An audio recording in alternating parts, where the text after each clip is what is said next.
over here.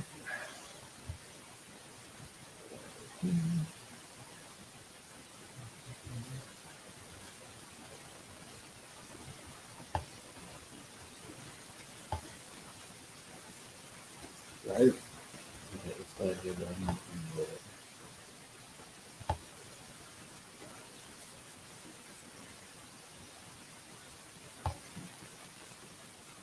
Oh, no, we are right.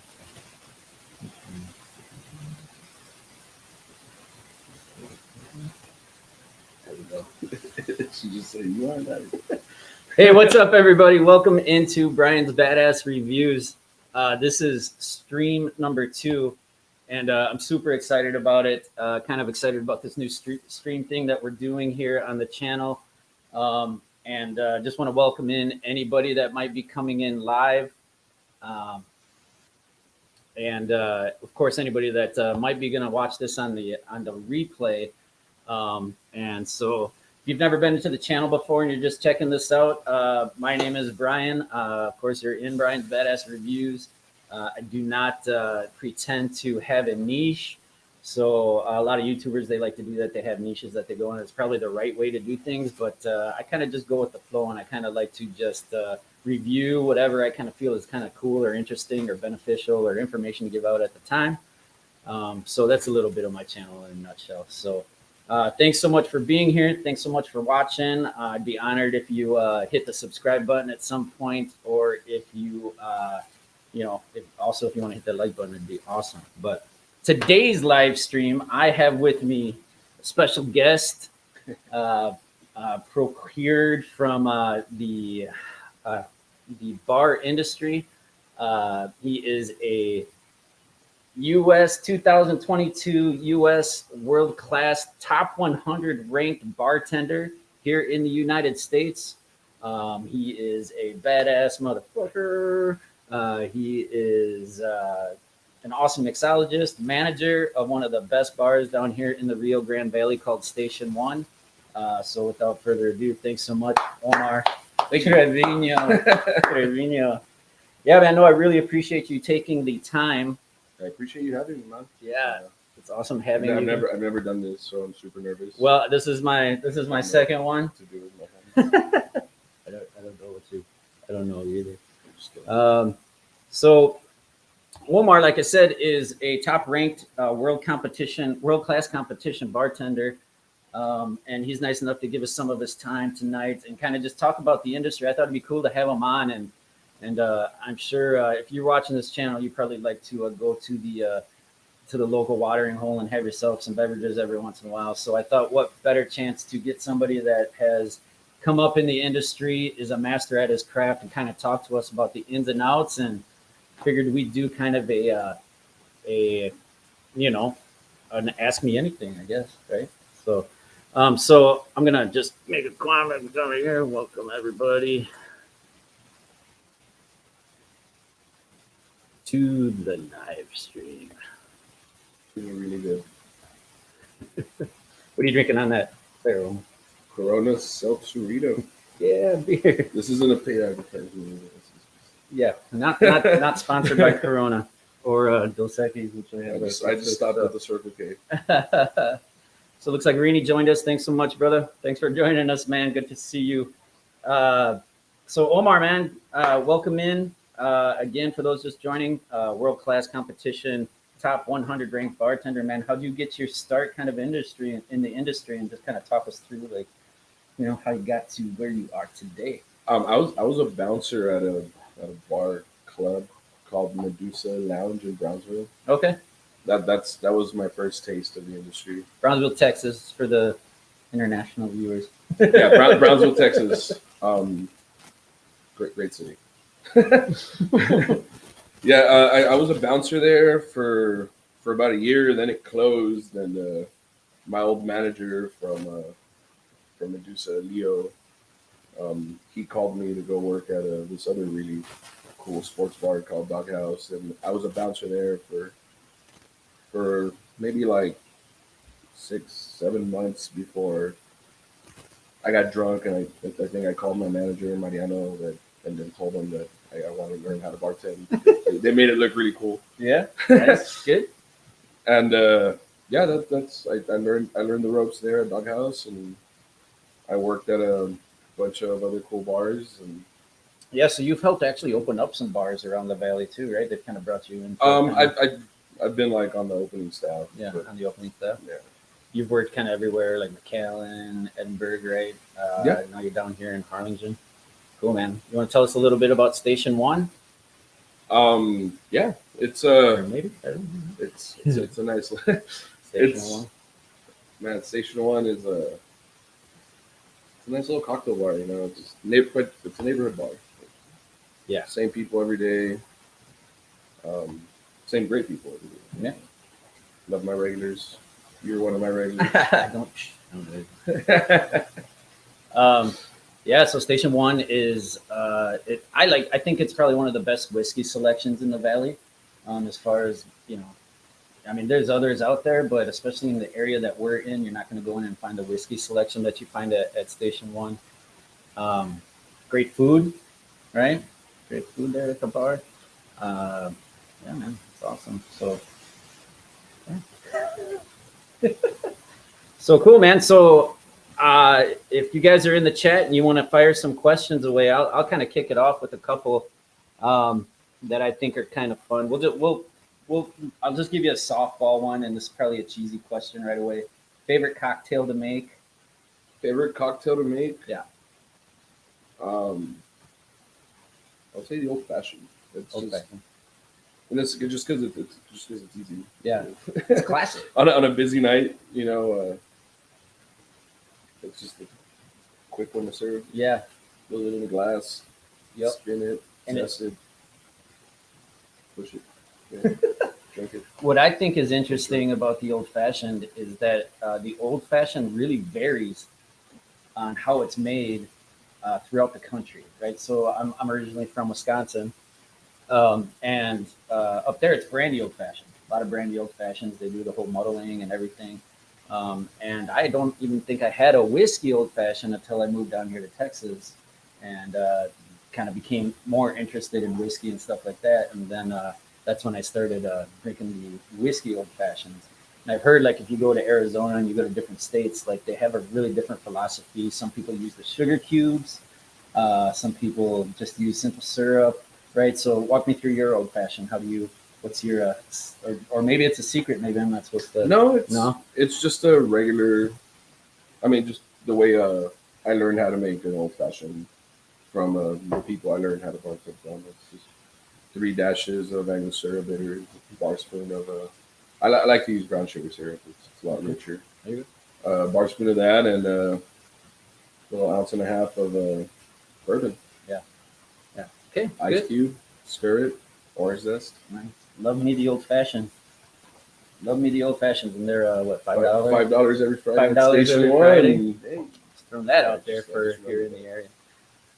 So cool, man. Old fashioned. So that's your favorite cocktail to make.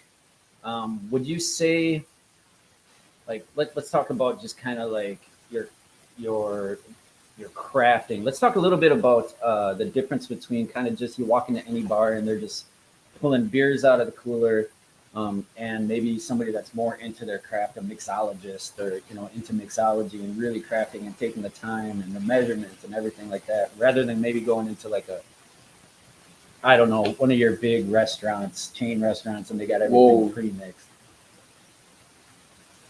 I mean, like, we're all bartenders, so at the end of the day, Okay. it's like the same but different. Mm-hmm. It's all on the individual, really. You could be somebody that really cares about your craft and work at a bar where your craft is just pumping out drinks. That's what you do. Yeah. Yeah, That makes sense. It's more about just like taking pride in your work. And Yeah. I think that's what differentiates a person from like a good bartender and someone collecting. Yeah. There you go. Doesn't matter like where you're at. At the end of the day, we're still shaking up a drink. Taking pride. Yeah, I like that, man. That's a good answer. I never really thought of it that way. I've noticed when you go, like when I'm at the station, you and the crew there are doing a lot of different things with mixes and purees and stuff like that. And then I know at your establishment, you guys like to change your menu up. You like to do a drink menu. You like to uh, change that drink menu up. You do the brunches. You do themed things. So where do you get some of your inspirations for? And then we can maybe roll this into the competition, where you're kind of required to make your own and design your own cocktail, right? So where do you come up with those types of inspirations? Well, as you can see, the big guy. I, I like to eat, man. I like to taste different things, and that's like my job is to make drinks. So I kind of made it my hobby to try new things, and Yeah, that's where the inspiration comes from. So I eat something, and sometimes it's something really outlandish. Like I eat a steak, and I'm like, how do I get this flavor in a cocktail? yeah. But I never do that. I wake up the next day and I was like, that sounded like a really bad idea. But you experiment. I mean, I've seen you guys experiment with different, even like the coffee drinks that you guys make, or like the whipped creams that you make, or even the purees and the juices and stuff. And like, it's awesome to see how you guys just kind of come up with that idea and then roll it out or not roll it out. You know what I mean? So, good. Yeah, if you guys got any questions go ahead and hit us up in the chat. This is an Ask Me Anything for Omar. Once again, I just want to welcome everybody back into I want to welcome everybody to the live stream. Brian's Badass Reviews second live stream. We're kind of kicking the tires on this thing and getting it kicked off. So go ahead and hit me up with some questions. Oh, look at that. It says, Jeffrey right there says, sounds like you have a passion for what you do. Yeah, I think you do. That's one thing I know about you. Like, you're very passionate about your craft. I mean, I guess maybe that's what I was talking about. Not that they don't have a passion, but and they probably do. I mean, you're probably right. I mean, everybody's there to do a job, and people take different pride in their craft. I don't know. I just feel like some people are very serious about how you, like, I've seen people not measure. They don't care. They're just throwing it in where, like, you're measuring and. Oh man, so people know how to like just count. Yeah, that's true, right? I've worked at bars like Shot Republic where they would test you on your pour. So you needed to know how to like count like an ounce or an ounce and a half or what is it, quarter. An 8 count is 2 ounces, right? Like Yes. Yeah. At least that's how I do it. It varies. It depends on the individual. I was kind of like a band geek in middle school, so that kind of helped. I used to practice by tapping my foot, like trying to keep count. I suppose it makes sense, right? Because in these bigger bars in these restaurants, and I've seen you guys just absolutely like packed to capacity at the bar over there, and you got to keep them flowing. Omar, I've seen here, he's doing the old fashions, and he's doing. You got 4 at a time with the three. stick? 3. You're up to 3. Okay, I can't do 4 with. She's like 3 in one hand. Talk about a drink. Okay, so. But yeah, he's Are we? I don't know. He's mixing up 3 drinks at a time, and it's just awesome. But yeah, you got to have that speed, right? So some people are just ripping it out. So What's go for it. Favorite local beer? Good question. That's a really good question, Renee. I'd have to say Moorfield Blonde, 5x5. It's not what he's drinking. No, I thought I had the glass. It's on tap at Station 1, dude. $5 all day. But yeah, it's brewed local and it's refreshing, tasty. They do a really good thing up there. I think they're doing. It's a pretty consistent beer. Yeah, I mean I like the blonde. That's important. And the brunettes too. I think are very. Which one's the imperial? One's 8.9, I think, and one's 8.1 or 8.1. The brunette bombshell, the honey brown ale. Good. That one's really good. Yeah, that's out of Mission, Texas, right? Those guys, 5x5. Those guys are really good. That's probably my favorite local beer too. Good question. Thanks for the question. We got Xenia. What's probably the weirdest flavor you've experimented with? Those buzz flowers. Apparently they're like supposed to like enhance like flavors in your tongue. Like after you eat one, you try other things. Chef and I, Chef Joey and I ate one and we were just salivating. we were scared. We didn't know what was going on. Were you trying to like? How do you do that? You try to like. What? I guess you don't really. It's like a little edible flower. Okay. Then you make it into a drink, or you? No. You can add it to like drinks or dishes, and like you eat it, and it's supposed to like make your taste buds like extremely like sensitive. Oh, yeah. You taste everything or That's awesome. something like that. I don't know. Awesome. Hey, what's up? The other Omar. Another. So last week, Omar dropped into the very first Brian's Badass Reviews live stream. And Omar has been a fan of the channel for a while. He's commented on a bunch of different videos. And at first, I think I even went in one time. I was like, "Hey man, thanks for coming on the video." And you were like, "No, dude, that wasn't me." But it was this Omar. And Omar's actually local too. So welcome in, Omar. Thanks so much. Nice. So yeah, man, we're just doing kind of an Ask Me Anything with one of the top bartenders in the country that we happen to have right here in the Valley. So if you got any questions that you'd like to throw to Omar about the insider bar industry, that's kind of what we're here for. So let's talk about the world class competition, man. Tell us what that is, how it is, how you got into it, and the whole thing. When I first started bartending, I would the guy that kind of for the most part taught me the ropes, Mariano. He's a world class competitor too. He was actually, I believe, like a finalist or semi-finalist a few years back. But he always talked about world class, and I would watch him go and compete and make his submissions, and it always looked really interesting. So I decided to finally do it this past year. Submitted it super last minute, like an hour before like the deadline, and made it to the top 100. I submitted for the top 50, but I didn't make it. Didn't make it. Yeah, no. But when you're submitting next year. I got to look at some of these rules in a local competition, and they're pretty strict about a lot of stuff. I mean, it's a list of things that you have to follow when you're in these competitions, right? I don't know if you want to talk to me about some of the rules and stuff like that. And you're making your own cocktail. You're coming up with your own. Oh yeah, on cocktail competitions, yeah. A lot of the times there's like two sponsored spirits, and you make a cocktail with either of them, and then you'll make like three of them for the judges panel. And it's graded on like taste, accuracy, hopefully, presentation, garnish, like originality, all that stuff. That's awesome, man. And some of the and so that where's the world class competition actually held if you make it to the? It's like a long process. It's a different place every year. I think.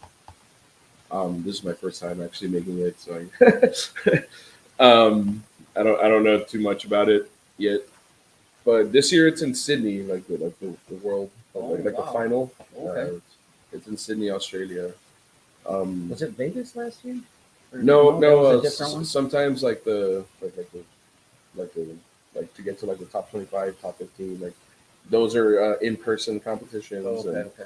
And like the one for my region, if I would have made top 50, would have been in Jacksonville. Oh, okay. Florida.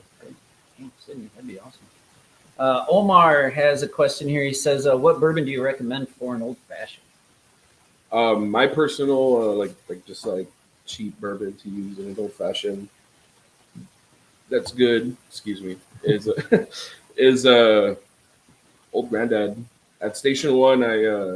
I use Old Forester. It's a little bit hotter. South Texas kind of likes their drinks a little bit easier. Yeah, yeah. I like the old fashioned or the Old Forester. Mine. That's what I prefer. It's a good one, man. It's the first bottled bourbon. Yeah. I only know that because it's written on the bottle. And that's always right. What they write on the bottles is you can always believe that. Cool. Awesome. Thanks for the question, Omar. Keep them coming, guys. Buffalo Trace makes it pretty good. I mean, if you want to, I know it's kind of hard to get a hold of every once in a while, but Buffalo Trace makes a pretty good old fashioned. Once upon a time we had $5 Buffalo Trace old fashioned. Those were the glory days. I don't know what happened. And now it's hard to, like, most places only down here they only let you get one bottle. Yeah, Specs sells me like one a month. Are you more of a bourbon, Scotch, or an Irish whiskey kind of guy? I love Jameson. Jameson? Yeah, I just Yeah, Jameson's kind of your classic standard. It always freaks me out when, and not to be a whiskey snob or anything, but like everybody's shooting Jameson at the bar. Like, just give me a shot of Jameson, and I'm like, how about you give me a rocks glass and fat ice, and I'll just sip on it for a little while. Like, but it's such a classic. I think I have a bottle. Um, it's just such a classic. It's so good. Redbreast 12, I think, is maybe the next. If you want to go up maybe just a notch, it's also really good. I really love Green it. Spot's pretty I good. haven't So tried that. I've seen it sitting there, and I want to try it. Yeah. we should go have a pour afterwards. maybe we will. Let's see. Xenia has a question here. Will you be competing again next year? Yes. Yes, I will. Um, I wanna go to Sydney or wherever it's held. And do you get to invite guests with you to that? I don't know, but we'll plan something out. All right. Cool. Awesome. Badass Brian's review or Brian's badass reviews abroad. Yeah. Abroad. There you go. On the road. On the road. International. On the road. Euro International. trip. Wait, Australia's not really Europe. Whatever. Kim has a question here. This is awesome. Thanks for the questions, guys. What is your favorite drink to make? I already asked that. Well, I said cocktail. Maybe there's a different drink, perhaps. No, it was the old fashioned. At least behind the bar, you know. But like my favorite drink to drink. There you go. Is this one. So I don't forget. Yeah. I go to a bar and they're like, "What do you want to drink?" There you go. There it is. Dark and stormy. Yeah, those are good. I like rum as well. Rum dark. Yeah, dark rum specifically. Yeah, I like. That's crazy. 'Cause it's traditionally like a lot sweeter, and I don't like sweets like food. Oh, interesting. But I like sweet A little rum. sweet shot of rum. I like a little sweet shot of dark rum on top of my pina colada when I'm down at the island. You know what I'm saying? I do. Yeah, that's Tuesday. That's Tuesday. All right, Other Omar has another question. I'm just gonna call you Other Omar. I hope you're okay with that. Dude, hopefully, like you don't turn out to be like my evil counterpart. Because I feel like I already met that guy. Like he lives here in Harlem. Omar asks, "What bars have you worked at?" Kind of all over the valley. Like I said, I started bartending at Doghouse. I worked at Public House. Once upon a time, that place made really good drinks. I don't know about now. Worked at Shot Republic. I worked at Peacock's Brownsville, Peacock's McAllen, Peacock's Edinburgh. Those were good times. I worked at El Divino in McAllen, Texas. Never been there. That is my favorite chef in the valley works there. Yeah, and cooks there, and that's awesome. makes a lot of really good food. I need to go there again. Food's good there. The cocktails are really good there. I like to say that if El Divino had a baby, it would kind of be Station One. Yeah, right? that's, maybe that's a good comparison. So for anybody that's just joining, welcome into Brian's Badass Reviews live stream. Really appreciate it. We're having a conversation with one of the top ranked bartenders in the country right here, Omar Trevino. And just appreciate your time here with us, Omar. Don't forget to hit that subscribe button. I got to throw out the cheesy, advertisements, but I'd be honored if you guys hit that subscribe button. If you guys all hit the like button, it's going to tell the algorithm, hey, people are actually kind of watching this. So it'd be awesome if you guys did that too. So super awesome. Let's keep it rolling here. What other questions do we got? Let's see. Well, you're in the chat. Did I miss any? Bourbon? We talked about that. Let's see what I got here. Let's talk about. I kind of, as we were doing the Ask Me Anything, hoping people would come in, check it out, get in the chat, ask questions. If it got a little slow, I have a little some questions to talk about. Here's a good one. I've always been kind of curious about this. What is your opinion on if somebody comes in the bar, you're super busy, rocking out drinks, and people just keep asking for water? Well, water is a very, very important part of responsible drinking. You know? So I mean, it's for some reason like every bar that I've worked at, for some reason, from the gun, water is the slowest pouring like thing ever. Like especially during a rush, it just feels like it's even longer. But no, I don't mind serving water. It's important. That I forget to sometimes. You know, but it's an important part of the drink experience. I remember one time we were at one of the casinos in Lake Charles, and we were in one of the little lazy Susan pools or the lazy river pools. Lazy Susan. And they had they had one of those swim up bars, and so we're up there hanging out. Was it warm like as you got closer? It's all right, you know. If you don't think about it, it's not. You got to know what you're getting into. You know what I mean? If you're willing to accept those risks. But the bartender there, she was upset because people kept on coming up and asking for water, and I'm just like, man, like I think about you, and like you're a management of an establishment, right? So there's a certain responsibility that you have to your patrons, I'm sure, to make sure that you're not over serving and stuff like that. So I would think water would be a good one. But yeah. Renee has a question here. What are you all drinking right now? Corona Seltzerita strawberry flavored. And I am found it at Circle K. And I am drinking Dos Equis out of my kegerator that I have right behind Omar. So I'm gonna just go grab another one. So Omar's gonna keep going while we.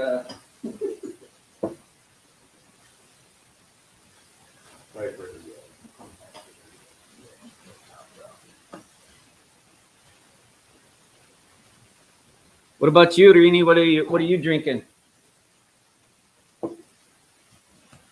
Let's see. Kim has another question here. Kim asks, what would you say is the hardest part about managing a bar?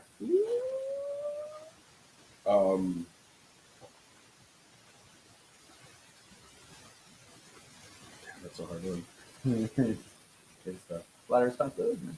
Yeah, it's a lot of responsibility. The hardest part I would say is probably having to work the holidays.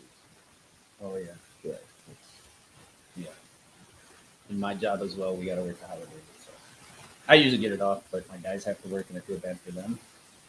But I do have to work my fair share too. So, but yeah, that's tough. But being in the service industry is part of the gig, right? Am I missing any here? What are you drinking right now? How's the kegerator? The kegerator is awesome, Omar. I have, for those of you that don't know or don't follow the channel, I think I did either a short. I don't think I did a full video, and I think I did a short on the channel. I happened to stumble into this kegerator. My job, I have to do certain like safety observations and stuff like that. So I happened to be working in a Winter Texan. Oh, there it is. Yeah. Check that down. Kind of see it. It's right there. I was working in a Winter Texan park, and a guy had it in his kitchen there, and I was like, "Hey man, I like your kegerator." And he asked me, he's like, "Do you want it?" And of course, I did.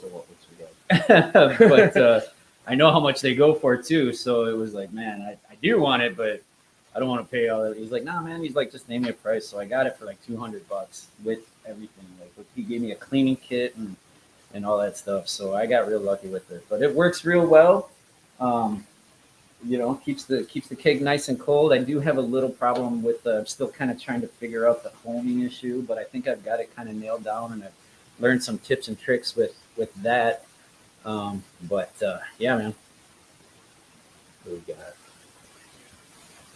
We'll talk about that one we're doing right now. Ksenia says, cheers, X. Here we go. Is that a question or is that the comment? Right now, I don't have a beer, but usually Dos Equis are ultra. Yeah, classics. Can't go wrong with those. Omar, how often do you clean the beer lines at your bar? I don't clean the beer lines. Ever? No.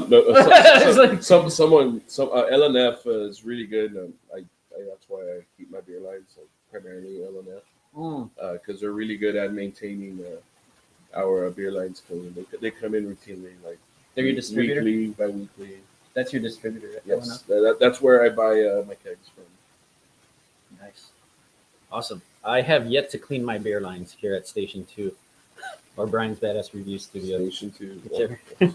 Sorry, I'll be on the screen. It looks like I'm. Whatever. Yeah, man. So cool. I want to ask you this question. If so, you guys are known for your certain drinks, your cocktails. You have your cocktail list there. If somebody comes in, is it cool if they're like, "Hey, man, like, I don't see what I like on here. Can you make me this?" And they're kind of throwing the ingredients and the recipe at you, or is it annoying? Just like No, definitely. I mean, we put in a lot of hard work into that menu, and I would like for people to get to try. But if it's not your cup of tea, we can always try something else. Nice. We're always there to accommodate. That's not an issue at all. I kind of like the challenge sometimes. Yeah. Hey, make something different. And maybe you stumble on something new. Once in a while, possibly. Every now and then, we get something so good that I start making it for other customers. And Nice. like this one guy from Houston, he was here on business, and he at this bar he goes and drinks. He actually has like a bourbon locker there. I don't know how that works, but he can go and gives him his password, and they like open his locker and bring him the bottle and pour it over ice for him. And, yeah, it's up in Houston, dude. It's crazy. I don't know how it works, but he was telling me about it. And anyways, that guy he taught me about this. Well, he showed me this one drink called the Southern Gentleman, and it's I like it already. bourbon, rye, Aperol, and amaretto with an orange zest. Okay. With some bitters or something like that. And I've been making it for other customers whenever they're like, "Hey, dude, like just make me something." Nice. It's really good. That's awesome, man. Yeah, I mean that's interesting. I can imagine. I mean, everybody kind of has their own cup of tea and stuff. How about when they send their drinks back? Like, you made that drink perfect, or your bartender made that drink perfect, and they're sending them back. I mean that kind of sucks. But because I designed the menu, so it's like ouch. Yeah. But you gotta have tough skin. You can't let it get to you. It's not their cup of tea. They didn't like it. Right. Whether you made it right or wrong, like it wasn't for them that day. Even if they had it before, they just weren't feeling it. And that's the kind of stuff that we have to just accept. Yeah. Move on with it. I don't really dwell on those. Yeah, that's interesting. That'd be those are kind of your babies in a way. So you're like, all right. It's like in a 300 where they just like throw the deformed babies into the pit. That's what I think of when I'm like dumping the cocktail into the sink. All right, man. So if we're on this topic, let's talk about pet peeves, man. Like I learned very early, I think, in my drinking career that bartenders are hard ass workers. They work hard and they see a lot of the same stuff every day. So anytime I go into a new establishment, one of the things I like to do is talk to the bartender. But like, they're always asking me how my day was, but I want to ask them how their day is, right? And so I feel like they're like, cry, dude. they're like, oh wow, this guy actually cares. I'm like, but when it comes to like pet peeves, for just anybody going to the bar as a bartender, give me a couple pet peeves. Like customer pet peeves or just like bar pet peeves? Like either one, man. You can go either way with it, however you want to roll. Well, let's keep it bar pet peeves, right? Running out of things, or when you come in, when someone else opens and you come in and like the prep's not there, because prep it's the most important part of the shift. That's why I work a lot of prep shifts just because I like to. So you're coming at it as a manager, manager point of view. Yeah, it gives me the peace of mind that we're gonna have everything we need to survive dinner rush and the certain just the entire service. You don't want to give us any of those juicy customer questions? Maybe. This is my fourth seltzerita. Yeah, but they're you know. minis, dude. Those are minis. Yes, but they're 6%. Ain't nothing to sneeze at. Oscar, welcome in, man. Appreciate you coming into the live stream. Oscar's got a question here. I think it's a question. Working in the industry, what is the coolest event experience you have had? Well, currently it's I'm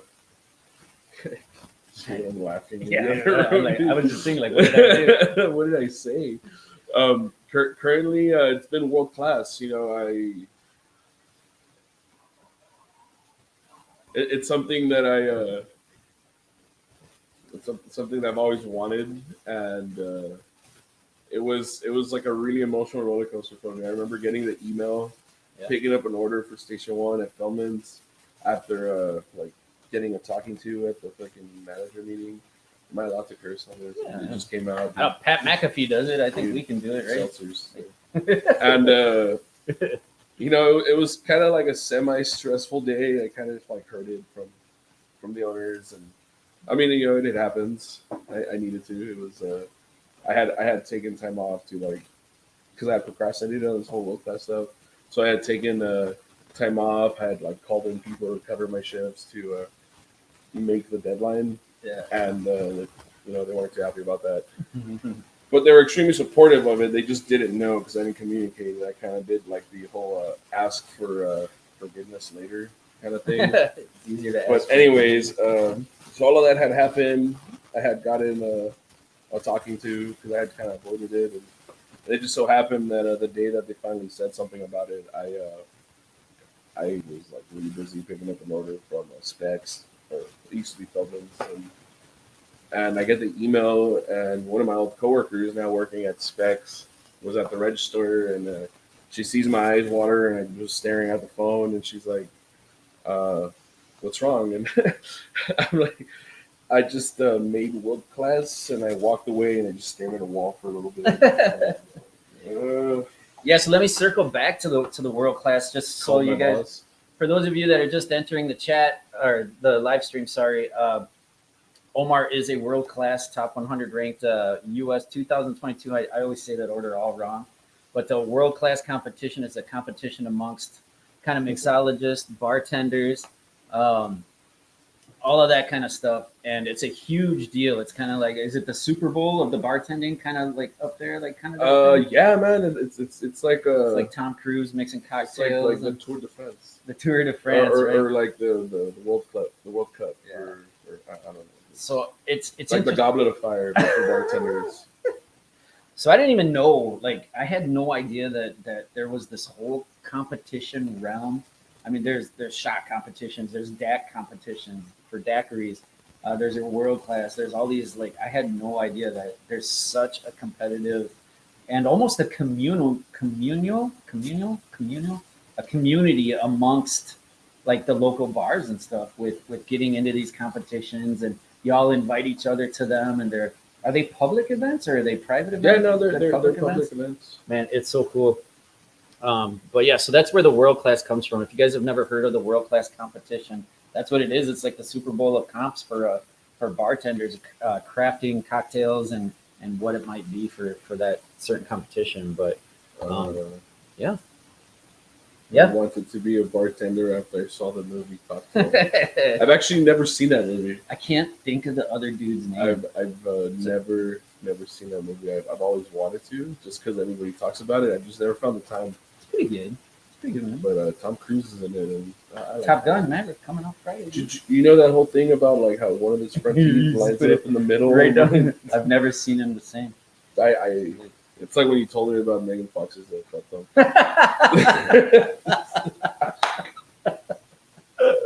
Yeah, never saw her the same.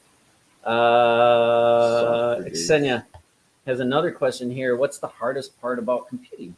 The other competitors, man. Like it's always you just never know what the other guy's got under his hood. You know, metaphorically speaking.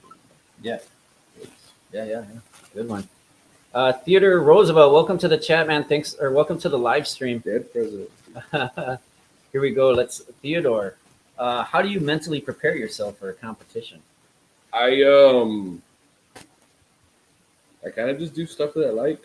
I like to mentally prepare. Obviously, I prepare, do all my research, come up with a cocktail or practice if it's a speed competition, and after that, I try to find some time to do the stuff that I like, relax and play Elden Ring, and then get stressed the fuck out. But I remember you during that whole thing, man. And it is a stressful thing, right? I could see it on you, like you're coming up with your recipe. You would come in, even for other competitions. Like I know Hunter, who works with you as well, and Miranda, I think, has done some competitions. And you guys really like kind of stress about the ingredients that you're going to use.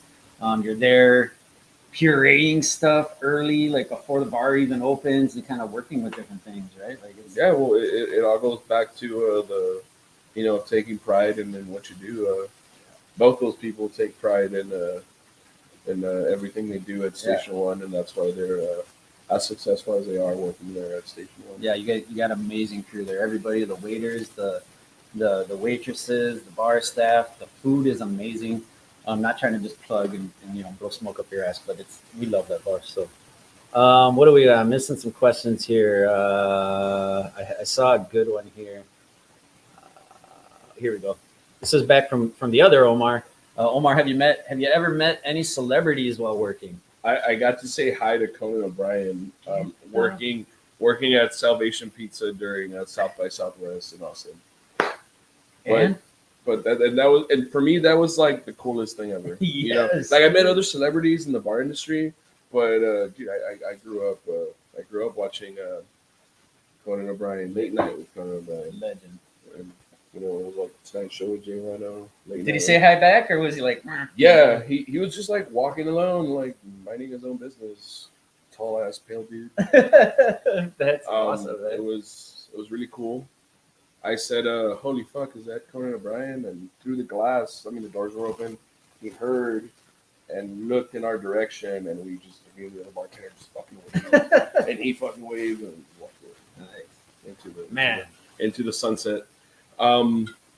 But yeah, that guy, I owe it to him that I know English, because I used to stay up with my brother and watch Jay Leno and Conan O'Brien, and kind of I didn't know any English at the time. Yeah, I remember you telling me you used to watch like when you were younger, you watched all the movies that we talk about now. You watched them originally in Spanish, right? And yeah, a lot of movies I've never seen in English yet.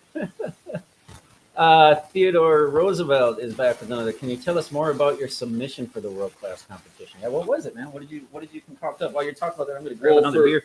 For the first round, which was to make top 100, I had to create a mindful menu, and I chose the Valley. I chose the Valley Orange, and I used every part of the orange in a 3-item cocktail menu, and I talked about what mindfulness meant to me.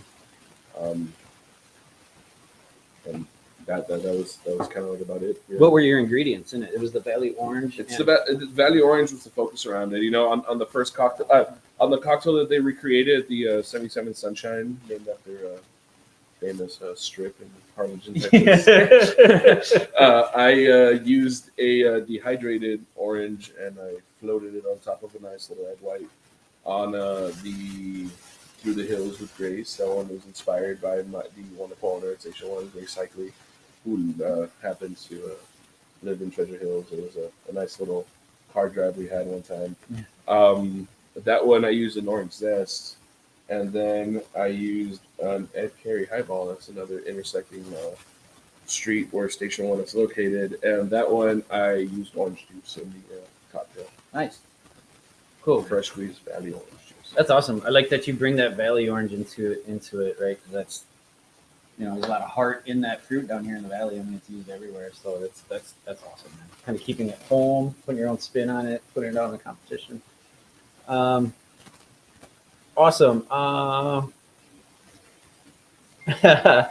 Xenia wants to know how she can become a judge for the competition, and is there a course for that? 2 words: banana pudding. Ooh. If you know, you know. If you don't, you'll know one day. Yeah. Hopefully, you're lucky. There you go. There's your in. The banana pudding is the secret. Here we go. Oscar P, a word of advice for an aspiring bartender. That was actually one of my questions that I had down to somebody that wants to get Nice. where you're at. I like that. It's you got to treat it like a hobby. You got to, and that's a good friend of mine, Christian Corbet, one time gave me that advice. If you want to, because I would always admire how much banana pudding.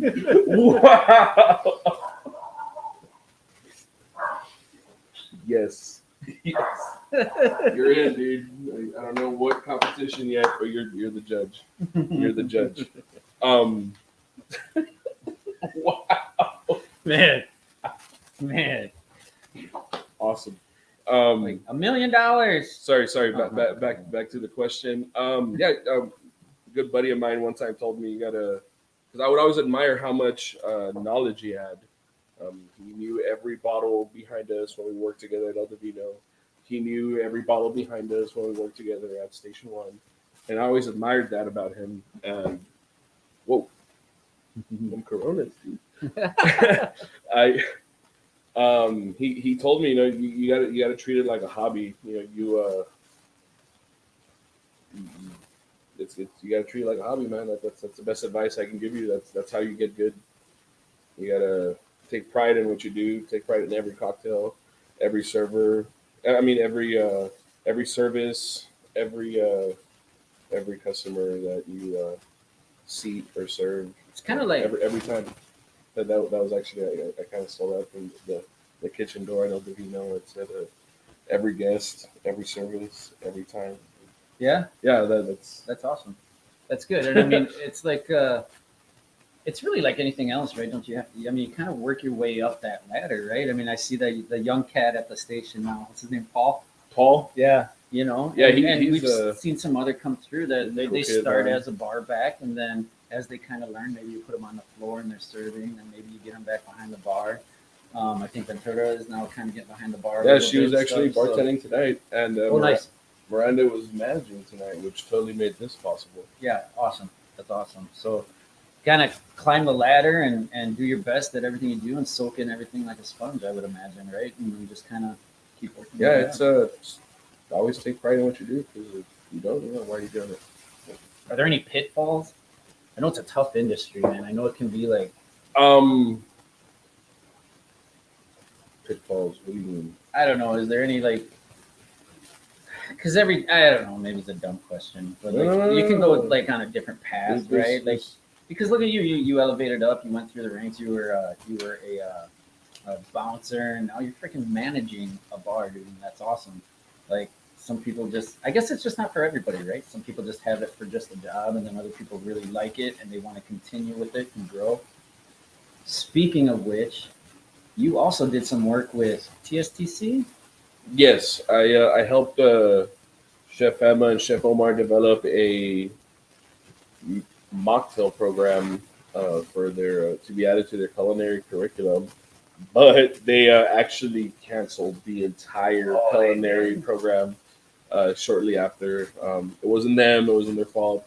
It was TSC, man. They just felt like they don't want to support that. It was not that they didn't have numbers. It was more like, I don't think you need a degree to cook, kind of thing. Oh man, that's crazy. That's not exactly what they said, but that's how I felt. Interesting. In the way that the article that Valley Central put out. Okay. Interesting, but I mean, still pretty honorable. Still pretty cool that they reached out to you to come help them come in and develop that program. Right? I thought that was awesome. But that's kind of sad that they're not doing that. What else? Great question. Which one? Right here? Yeah. All right. Other Omar. Man, you Omars are just killing it tonight. Omar. Oh, yeah, dude. You're the best. Where did the bars get that big black ice for the big black ice? Where did I've been taking it to? Where did the bars get that big black ice for the cocktails? I have there's this really really cool company called Fat Ice. Oh, this is not a paid advertisement. Thanks, Owen. I'm just a big fan, and I am supporting a really good friend of mine. Fat Ice. This is where the cubes come from. It's what I use in every old fashioned at Station One. I think they get it. As Omar is opening up the Fat Ice there, just welcome into the broadcast, everybody. Don't forget to hit that subscribe button, hit that like button, let the algorithm know that we got this going on. If you want to keep seeing more stuff like this, they'll put us out in front of all those other boring live streams that are going on right now. I've never seen a small box like this. I usually get like 100 cubes in a box. The wifey gets me that from time to time because she's awesome. Can you behave? Yeah. The wife buys you Fat Ice. Yeah. Yeah, and you can get those if you're down here. You can get them at the Specs. I don't know about up in like other areas. Of course, we're talking local. Wherever Specs exists, you can get Fat Yeah. Ice. Yeah, there's Specs up in San Antonio, Austin, all those areas. Well, Fat Ice is based out of Austin. Oh, okay. Okay, there you go. My wallet's hurting. I know I should have got more comfortable stools. This Harley Davidson stool. Theodore Roosevelt, what should we expect as far as events at Station One Bar and Grill? Nice. Great question. I actually have the first themed brunch of the summer this Sunday. It's going to be a Bad Bunny brunch. I have a really cool cocktail menu named after a bunch of the songs, ready to go to serve for everybody in the community. If the turnout's anything like last year, I recommend everybody makes reservations. It got crazy. We had lines, and the theme brunches are very popular. What are some of the other also theme there's brunches? people waiting outside. Yeah. It's crazy. What other theme brunches have you done? Every year, well, I say every year, but it's gonna be our second year. We do a Pride brunch in June. Nice. Awesome. This year it's actually on my birthday. Oh yeah. Yeah, fun fact, my birthday, June 26th, is the day when same-sex marriage became legal at a federal level in 2015. Awesome. So I kind of just party with them, you know. Yeah, that's great. That's a great community. That's great that you have that. You've had the Britney Spears. Yeah. It's Britney bitch or something. Yeah, like that. it's Brittany Brunch. Oh, the you Brittany know, Brunch. Yeah, sorry. Family restaurant, Brian. I'm sorry. Keep it PG, please. What else? You've done, is that it? You did a couple more. Anyway, yeah, so check it out. What else you got coming up at the station? I tell you what, he's had some really... After Pride Brunch, we another one that I'm really excited about. I'm just gonna go ahead and say it now. Hold on, is this an exclusive? This is an exclusive news? I guess, yeah. Okay. The chefs, right here on Brian's Badass the Reviews. chefs and I have been talking about doing a back to school brunch in like August, September-ish. Bring the kids. No. It's kind of like we're gonna make all your favorite like high school breakfast, like cafeteria shit. Oh, sloppy joes. Breakfast. Oh, like, breakfast. like that breakfast pizza that everybody fucking loves. You know, like the breakfast pizza, the little square one with the sausage and the white sauce. And, yeah, that's stuff like that. Pigs in the blankets. Nice, man. And alcohol. Oh, mimosas. Yeah. Alcohol. X, why do some drinks That's a good question. Soon as Omar gets back, Xenia is asking, why do some drinks have eggs in them? What do the eggs do? That is an awesome question. Traditionally, sour cocktails have egg white in them. There is 3 parts to the egg. I learned this on this awesome YouTube video on this channel called Epicurious, called 4 Levels. A really good friend of mine, Buddy. That's what we call him. Yeah, I can put the link down in the description after the. It's about a breakfast sandwich. But there's this lady at the end, a food scientist, that describes the egg perfectly. And she talks about how the egg has 3 parts: the shell, which I don't remember too much about, and then the egg white and the egg yolk. And the egg white's where all your water-soluble proteins are at, and those kind of just flatten out flavors. and the egg yolks where all the lipids and all the the fatty stuff's at. Yeah. And that enriches flavors. So if you use like a heavy pour of like lime or lemon, you throw in that egg white. It not only creates a nice little presentation, it also flattens out that sour and kind of balances your cocktail. As well as if you throw a whole egg in there, it enriches all those flavors. Yeah, that's crazy. Yeah, I like. There's some people just don't like. They see the egg and they get freaked out about it, but they don't understand that it actually is enhancing the cocktail. There's a lot of froth to it, right? Like a lot of don't they? I mean, like your whiskey sour, you're looking for that froth as you're shaking that, right? To get that nice frothy presentation kind of with the egg. That flavor. I'm sure there's way more to it than that, but yeah. Hey guys, just want to kind of say again, if you guys are just jumping into the to the live stream 6 here, viewers, we're trending upwards. is that it? Yeah, 6. dude. Hey, we're getting up there, man. New record. Let's push for 10. If you guys are on here and you like what's going on, share the I need a link. soundboard like next time. Share the link. And if you guys are watching this on the replay, thanks so much for watching it on the replay. I appreciate you checking out the channel. Don't forget to hit that subscribe button, hit that like button.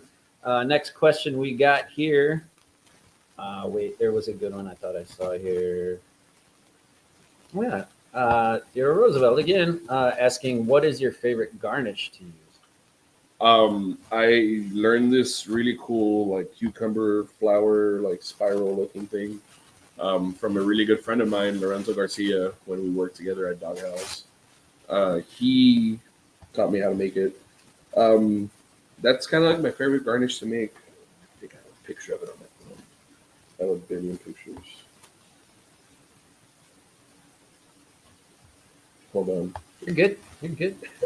I'm just kind of going through, and while he's looking at it, here, just checking, make sure I'm not missing any comments here. Appreciate all the questions on here. I know we only have 6 views in here. I'll take every one of those 6 views. I appreciate you guys for jumping on. I can tell you throughout the stream, we already have more views live than we had on my whole first live stream. So yeah, go for it. Well, hold on, let me drop this. I was pointing it at the little boom mic thing. Right there. How do I? It's kind of tough with the light. Well, I feel like one of those like patrons that goes up to the DJ and he's like, "Can you play this song?" DJ friends, you know what I'm talking about. All right, awesome.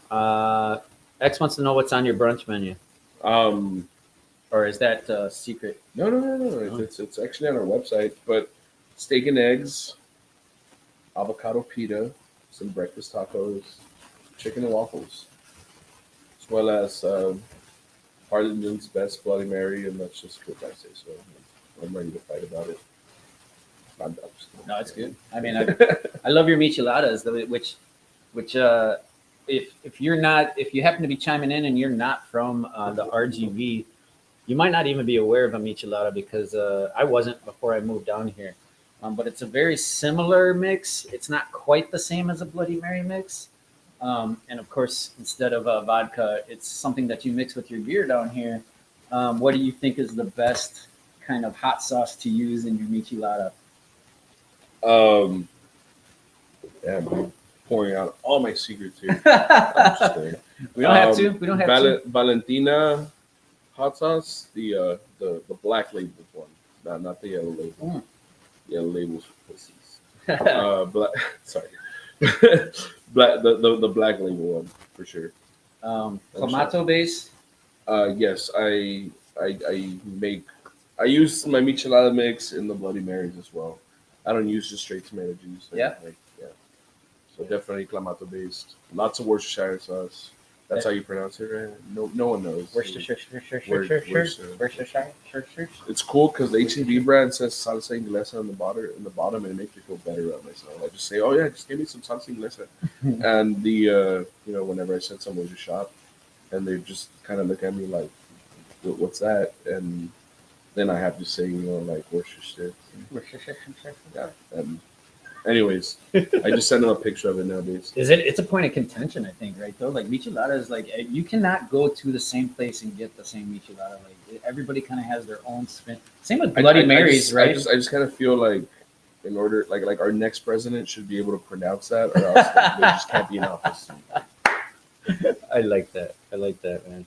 Okay, where are we at here on the questions? Are we? I wanted to know. I wanted to talk about tipping etiquette, and I don't know. Do I have to say more than that? Like, what's a good tip? What's a proper tip? What's the kind of the standard way of tipping? At work, our system automatically puts a 18% gratuity on like big parties. But I would personally say like good service is like 20%. 20%. That's standard at restaurants too. Yeah, that's kind of like the standard, like for the most part everywhere. You've had those big tables that leave you with like $3. $3. Ask me for Buchanan's like 6 times. Yeah, I don't care. 20%. Right. Gotcha. Okay. Well, that was. But I mean, if like your service is bad, like I don't blame you. Yeah. Of course. I always just tip like 50% just because I'm in the industry. 50%. I feel like tip karma, but that's me because I believe in tip karma, and I believe that if I ever leave a bad tip, that I'm gonna get a bunch of bad tips. So. Yeah. And that is why I believe I get a lot of good tips. Not because of my service, because of tip karma. It's because of your service, dude. It's the tip gods. Whatever they are. Kim has a question here. Let's see what Kim. What beverage on the Station 1 menu would you recommend to a first-time customer there? That's an awesome question. Oh, I would recommend a Carreta, because more than likely they're going to ask me for a ranch water. Yeah. That's kind of popular nowadays. And what's the difference between a Carreta and a ranch water? Gentrification. Gentrification. Yeah. It's a big word. It's the same thing. It's just it's just the Carreta is a border. It's a Mexico border town cocktail. It's indigenous to our region, and now it's been popularized as the ranch water. Oh, I see. Okay, awesome. That's an awesome question. I'm staying true to the origins. I have a tendency now, ever since I kind of, to go back to your old fashioned, I will judge a new place by how well they make their old fashions. I'm serious. That's really flattering, man. I don't know what to say about that. Because I've had some shit old fashions, man. Like just not, I won't name names of the bars or anything, but I've been around, and if I'm going to a new place, I'm like, all right, let's see.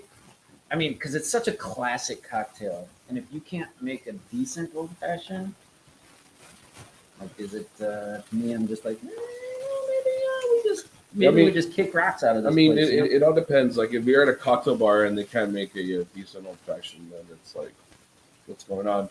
But if you're at like a dive or like a sports bar, it's. I swear to God, I heard somebody say this one time, and I thought it was like the most hilarious thing. But it's you don't order steak at McDonald's. I swear that's True. a thing. I'm not trying to make fetch happen like that. That's really that makes sense. That's really something I heard. I didn't just make it up today. But I swear I heard somebody say it. Xenia asks, can you do an old fashioned with rum? Is that still an old fashioned? I mean, it's a twist on an old fashioned, and yes, you can, preferably like an aged rum. So there's some wood flavor, some barrel taste to it. Some people like to call that Julia Special. That's not what it's called. It's just a Florida kind of old fashioned. Nice. And instead of orange, you're probably going to use like a lemon instead. Lemon zest, or a lime if you can get a really good lime one. That's kind of hit or miss. Yeah. Speaking of wood, you want to talk about wood for a while? Are you flirting with me? Seems like a very popular trend in the industry right now, or maybe it has been, and I'm just kind of new to it. Is smoking a cocktail. What does that do to the cocktail? What is that like? What is that process? It highlights the already existing like wood flavors from the barrel. Okay. And that char. You guys use what kind of wood to smoke yours? Whatever's on hand, man. Sometimes I use mesquite, and sometimes for the most part, I use oak or bourbon soaked oak. Oh yeah. Um, cherry wood, not so much. It's really like powdery, almost sawdusty. Applewood. Applewood, no, pecan is really cool. Hickory makes good smoke. So you guys have like an actual, for those that don't know, right? It's like an actual kit. It's like it looks like a little lantern looking thing. Yeah. It's a box. It's a glass With box the hose in. with a hose. Yeah, bring the hose. Burn up the wood chips. It infuses into the whiskey, and the way you guys present it is right with the glass box on the bar. You let the customer open it up, and that smoke just kind of comes out. And the presentation in itself is just awesome. So it's an interactive experience. And then also like just sitting there, like next to somebody that got it, as soon as you smell that, it's like, oh man, like what is that? That's good. It's really good. It's kind of a neat thing. Right? A little side thing, I think I forgot my Oculus at my house. I was gonna bring so you could like mess with it. I just remembered right now. Okay, all right. Next question. Oh, sorry. What is your favorite tequila? Oscar P. What does the P stand for? I'm curious. I gotta know. But right now, my favorite tequila, I would have to say, is Siete Leguas Reposado. That's kind of what I've been drinking on for the past couple of years. I don't know. I'm not a big drinker. I don't like to get drunk, contrary to what's going on right now. But yeah, it would have to be that. It's good. I really like it, man. It's a good shooter. I'm not a shooter. I'm more of a mezcal guy, but Siete Leguas is currently my favorite tequila. I have never been a tequila guy. It makes me do bad things, so I try to stay away from it. But so, what do we got here? I'm gonna throw a couple questions out here. We talked about that. We talked about Theodore Roosevelt. Is that really your name, by the way? Here we go. Are you the ghost of Theodore Roosevelt? Talking to us, asking us about. Ooh, that's a good question. It is a really good question. What do you think stands out from Station One compared to other local bars? I would say our cocktail program. Not a lot of other establishments in the immediate area are serving cocktails. A lot of it is shots and mixed drinks, beer. Nothing wrong with that. I personally, drink Miller Lite at home. Yeah, it's kind of interesting, right? Because you have all these amazing whiskeys at your disposal, both at the bar and outside of the bar. But you and I will both sit and crush a bottle of Southern Comfort. Yeah. Southern Comfort, dude. Which happens, if you guys are familiar with my channel, happens to be one of my most popular videos was my review on the Southern Comfort. And it's so amazing how many people, it's just such a wide spectrum from I absolutely hate this garbage to like I drink this every night straight. And so it's interesting that like you said, like I can drink Miller Lite. You like what you like, right? I mean, that's really kind of what it boils down to. But it's an awesome question. Yeah. I'm gonna let you take that one, man, because I have no idea. What's the difference between tequila and mezcal? That's a really good question. They're the same in the sense that they're both an agave distillate, but they're different in the sense that tequila has to exclusively come from agave Weber. Weber, I said Weber. Agave Weber, better known as blue agave, and mezcal traditionally comes from Espadin, Madre Cuije, and another ensemble of agave species. There's lots. I don't know them all. I just don't know what to do with my hand. I just love that you're like you just know, dude. I would have never. Gotta make it your hobby. I mean, I kind of guess it is what you do. Yeah. It gets the bills paid. Killed by Sharks, man. Thanks so much for joining the stream. Appreciate it. He says, "Why you so good, bro?" Why am I so good? I thought that was a really good question for you. because I made it my hobby. That's the theme of the day. Make it your hobby. That's how you get good at things. You gotta put in the work if you want to be good, bro. Thanks for the question, man. Appreciate you being in here. Don't forget to hit that like button. Don't forget to hit that subscribe button if you got a chance. I'd be honored. I'd be humbled. I had a question here for you, Omar, and now I got to find it again. How do you keep up with like the current? There's always new drinks, new stuff coming out. How do you keep up with like the new drink trends that are kind of internet? That's it. Yeah, Simple as that. Social media, Twitter, Instagram. I follow a lot of really, really talented people, and I see what they're making, and you know, I kind of try to keep up with Instagram, like these bigger bartenders in bigger towns, and I try to bring a little bit of what they're doing and what I'm learning from them, from watching them and the content they put out, and then I try to kind of put out my own stuff and kind of make it my own. Take little pieces and just make it your own. But a lot of the times it's not so much like trending inspiration. It's more like I just had like a really good dish, or I tasted something new. Gotcha. And that's kind of where it all. Nice. Let's talk about let's talk about. By the way, I don't really like the word mixologist. I prefer the word cocktologist. Cocktologist. No, I saw a meme recently. And who did I think I told Miranda that. I was like, "Hey, are you a cocktologist or a mixologist?" And she thought it was funny. Yeah. That's nice too. The cocktologist. Let's talk about that person in your bar. Any not a specific person, but just in general, that has just had a little too much. It's time to maybe 86 them, as they say in the industry, right? At what point? How do you determine that? Like, at what point do you cut somebody off and just say, "Hey, you gotta"? And how do you do it? Like, what's your process? Obviously, the first signs are erratic behavior, I guess. The way I would go about it is offering them water and letting them know that be completely honest with them. Honesty goes a long way.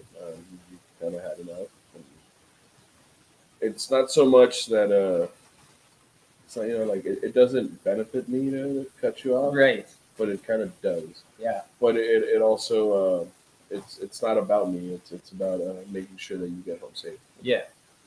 Yeah. That's and a lot of the times, we get yelled at and told off. But they get to come back the next day and we get to see them and they do it all over again, and it's cool because they probably appreciate it. Really, you make sure somebody got home safe. And that's the most important part of it, being responsible. That's awesome, man. I've seen places like just tab people out, just completely, just like, here's your tab, thanks so much, you're kind of done for you. Like, it's just quick and simple, right? What about fights in the bar? You talked about how you started off as a bouncer, man. Let's talk about some crazy. Well, the best kind of bouncer is somebody who can diffuse the situation. That's boring. I know, right? Boring. No, you're right. But I wasn't a very good bouncer. No? I don't know, man. Well, when I worked at Medusa, we would it was always like sorry about the big train going by the house right now too, by the way, if you can hear that on the live stream. When I worked at Medusa, it was always like, "Hey man, you need to get out of here," and the guy would be like, "Fuck you," and I'm like, "Cross that line and I'll hit you. But also, come over here and say that to my face." Yeah. And then we would fight. But I've seen you kind of in action too. Like, not that your bar at all gets like that. That's why when it happens, it's kind of eye-opening. But you're very civil. You know how to take it outside the business and then just kind of wherever there's alcohol, man, it doesn't matter where you're at. Yeah, it's gonna happen. Yeah. Every now and then I have a couple margaritas, like chilies. No, I'm just kidding. I could. It happens. Yeah, man. So if you guys got any more questions, we might wrap this up here pretty quick. I think I've kind of ran through my list. But if you guys got any other questions kind of pending here, we can we'll take some more questions, and then I just I appreciate everybody that jumped in on the live stream. If you're watching this on the replay, can't tell you how much I appreciate you checking out the channel. Hey, viewers. This is Omar Trevino, one of the top ranked bartenders with world class competition in the country. So just glad to have you here. Don't forget to subscribe to the channel. Don't forget to hit that like button. So I think I had maybe a couple more for you, and then we could probably wrap it up, right? I think. Sure. Well, we have that one. You guys got any last minute questions you want to slide in? Omar, thanks so much. Appreciate you, man. You have a good night. Yeah, you got to check it out. You, other Omar. The other Omar. The Omar verse. Burning Bridges podcast. Does he own a bar? I do not own a bar. Burning Bridge. Is that like is that a real name? Oh, no. Okay. Oh, it's a title to a podcast. I'm sorry. No, I don't own a bar. I just manage my really good friend's mom's bar, and I have a really good time. And fun time doing it. He does a fantastic job. He has a great crew, a great staff. They have a great cocktail menu, great food. Oh, look, they want my hydraulics on my chip. So yeah, Station 1 in Harlingen. Omar is the manager there. He has been on the opening staff of many bars around the Rio Grande Valley. If you're in this area, world-class competition competitor, many local competitions, and just all-around awesome cocktailologist. And and so yeah, thanks. Hey, thanks, Omar. Appreciate you, man. I really do. Let's go Burning Bridges again. Yeah, it's a title for our podcast. I'm a local comedian, and we're always putting on shows. Awesome, man. Nice to meet you. You're local from the RGV? Dude, nice. Man, because you could have a comedy night at the station, right? Oh my God. Ideas are brewing. Do it. Let's comedy night at the station. Let's burn some bridges, Sponsored dude. by Brian's Badass Reviews and LNF. I'm down. That's awesome, man. I've got an email on the channel if you want to hit me up, or where can they find you? You're on Instagram. At I'll put the links in the thing. FROMIE on Instagram. Omar Trevino on pretty much everywhere else. Farmersonly.com. Station 1, you can reach him at. You can find me at the Station 1. You can always message the Station 1 Facebook page. Yeah. Yep, that's awesome. And I'll put a bunch of his links where you can find him once we're done with the show. I'll probably put them up tomorrow. If you go back into the description, you guys can see him there. So, Harlingen, I'm the fast and rising comic in RGV. All right, man. That's awesome. That's awesome. Where can we see you next, man? Where's your next show, dude? I think I asked you all my questions. I think we're done. So again, guys, thanks so much for joining the live stream. Omar, thanks so much for taking the time, man. I really appreciate it. I know you're Ryan, a busy. thank you for having me. Dude. No, man, I know you're a busy guy, and it's just good to have you here. Let me know, guys, in the comments if you're watching the replay or if you're live right now. If this is something you'd like to see more from the Brian's Badass Reviews, I think I kind of like to make this like a weekly thing, different topics every week. It's gonna be headed to South Padre with Raymond Orta. Hey, I know that guy. Yeah, Raymond Orta. There you go. Yeah, one time when I worked at Medusa, we used to do Medusa Harlingen. They used to do comedy nights on Mondays, and all the bouncers would be off, and me and my boss, the other bouncer, kind of kidnapped them and drove them around town. And, Raymond Orta? Yeah, we went for like a duty cruise. It was a really good time, dude. Nice, awesome, man. So if you guys are on here, check out Burning Bridges podcast. They're gonna be in South Padre Island, which is always fun. So, but yeah, we're gonna shut it down here, guys. I really appreciate everybody stopping in. And if you're watching it on the replay, thanks so much for checking it out. Man, I think you gave a lot of awesome information. Really, like I think a lot of people took a lot of that. I had a good time, dude. Yeah, it's fun. Had some beers. You know, Hopefully we can do this again on our podcast. Ooh, possible Podcast. coming on. So, anyways, thanks so much, guys. Just remember, you got to be kind to each other. You got to do what makes you happy. And I will catch you guys on the next video. I'm out. Thanks so much, you guys. Have a good one.